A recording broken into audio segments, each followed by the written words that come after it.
നിതിന് നീതി വേണം.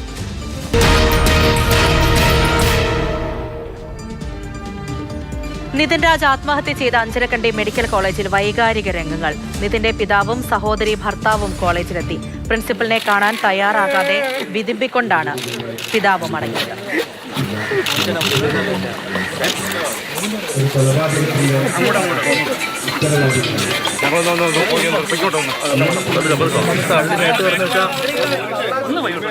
അവരെ കണ്ട കുത്തിക്കൊല്ലോ അവരെ എന്റെ മോനെ കൊന്നോനാ അവനെ പ്ലീസ് നിങ്ങൾ അദ്ദേഹത്തിന് ഒന്ന് ഇവിടെ വന്ന് നിങ്ങൾ ഗ്ലാസ് ഇട്ടോ കയറിയിട്ട്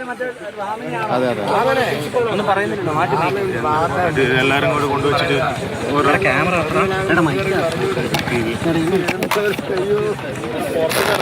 ഒന്ന് മാറ്റോ ഇത് ലോൺ ആപ്പുമായിട്ട് ഇത് കൂട്ടിക്കഴിക്കേണ്ട കാര്യമില്ല. ഇതൊരു വലിയൊരു വംശീയ അധിക്ഷേപവും പിന്നെ ഇദ്ദേഹത്തിന് കൊലപാതകമാണ് ചെയ്തിരിക്കുന്നത്. നിതിൻ രാജിനെ കൊന്നതാണ്. അത് വീട്ടുകാർ അറിഞ്ഞുകൊണ്ടെടുത്ത ചെറിയൊരു ലോണാണ്.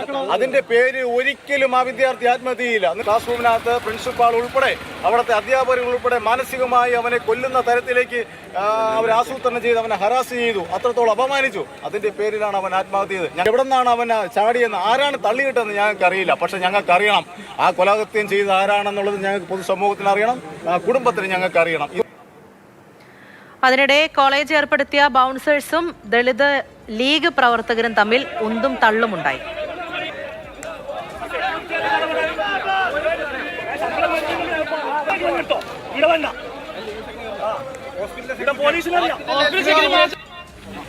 സി കെ വിജയൻ വിവരങ്ങളുമായി ചേരുന്നുണ്ട്. സി കെ, കണ്ടു നിൽക്കാനാകാത്ത കാഴ്ചകളാണ്. അത്രയ്ക്ക് തകർന്നുകൊണ്ടാണ് അച്ഛന സ്വന്തം മകൻ പഠിച്ചിരുന്ന അവന്റെ ജീവൻ നഷ്ടമായ ക്യാമ്പസിലേക്ക് എത്തിയത്. പ്രിൻസിപ്പലിനൊന്നും കാണാൻ തയ്യാറായില്ല, മടങ്ങിപ്പോകുകയായിരുന്നു. പക്ഷെ ഇത് കൊന്നതാണ് എന്ന് തന്നെയാണ് ഇപ്പോൾ അവർ പറയുന്നത്. നീതി ഇതുവരെ ലഭിച്ചിട്ടില്ല. എന്തായിരുന്നു കുടുംബം പറഞ്ഞത്? മറ്റു കാര്യങ്ങൾ എങ്ങനെയാണ്?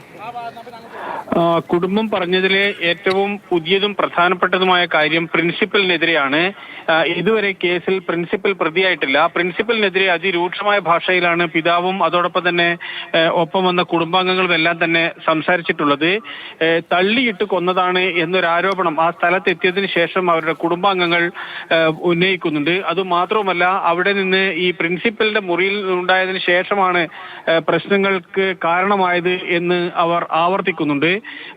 ഒരു ലോൺ ആപ്പിലേക്കോ അല്ലെങ്കിൽ മറ്റേതെങ്കിലും ഒരു കാര്യങ്ങളിലേക്കോ ചുരുക്കി ഈ ഇതിന്റെ കാരണത്തെ കൊണ്ടുപോകുന്നതിൽ കടുത്ത അതൃപ്തി, അമർഷം അവർ രേഖപ്പെടുത്തുന്നുണ്ട്. അതുമാത്രവുമല്ല, ഇതിനെല്ലാം കാരണക്കാരായ ആൾക്കാരെ ഇപ്പോഴും അവിടെ സംരക്ഷിക്കുന്നു എന്ന് പറയുന്നതിൽ അവർക്ക് വിഷമമുണ്ട്. സത്യത്തിൽ ഈ സ്ഥലത്ത് സന്ദർശനം നടത്തി മാനേജ്മെന്റ് പ്രതിനിധികളുമായി കൂടിക്കാഴ്ച നടത്തിയതിനു ശേഷം തിരിച്ചു പോകാനാണ് പിതാവ് ഉൾപ്പെടെയുള്ള ആൾക്കാർ വന്നത്. പക്ഷേ അവിടെ എത്തുമ്പോഴേക്കും പിതാവിന്റെ മാനസികാവസ്ഥയാകെ പ്രശ്നത്തിലായി. കാരണം അത്തരത്തിലൊരു അപകടം നടന്ന അല്ലെങ്കിൽ ഒരു മരണം സംഭവിച്ച സ്ഥലം കാണുന്നതോടുകൂടി തന്നെ പിതാവ് അങ്ങേയറ്റം വൈകാരികമായി പിടിച്ചു നിൽക്കാൻ കഴിയാത്ത അവസ്ഥയിലായി. അതിനുശേഷം അദ്ദേഹം മറ്റ് കൂടിക്കാഴ്ചകൾ വേണ്ട എന്ന് വെക്കുകയായിരുന്നു. പകരം മറ്റുള്ളവരാണ് മാനേജ്മെന്റ് പ്രതിനിധികളുമായി കൂടിക്കാഴ്ച നടത്തിയത്. ഏതായാലും അങ്ങേയറ്റം വിഷമിപ്പിക്കുന്ന, വേദനിപ്പിക്കുന്ന ഒരു കാഴ്ചയായിരുന്നു അവിടെ കണ്ടത്. ഒരിക്കൽ പോലും ഒരു പിതാവോ അല്ലെങ്കിൽ ഒരു രക്ഷിതാവോ ഇങ്ങനെ ഒരു അവസ്ഥയിൽ എത്തരുത് എന്ന് ഓരോ ആൾക്കും തോന്നുന്ന രീതിയിൽ അത്രമാത്രം. അങ്ങനെയാണ് സി കെ. ഒരുപാട് സ്വപ്നങ്ങളോടെ പഠിക്കാൻ എത്തിയതാണ്, പോരാടി പഠിക്കാൻ വേണ്ടിയിട്ട് എത്തിയതാണ്. അവിടെയാണ് നിതിന്റെ ജീവൻ നഷ്ടമായത്. ആ സ്ഥലത്തേക്കാണ് നിതിന്റെ അച്ഛൻ എത്തിയത്. കണ്ടു നിൽക്കാൻ പറ്റാത്ത കാഴ്ചയായിരുന്നു അവിടെയുള്ളത്.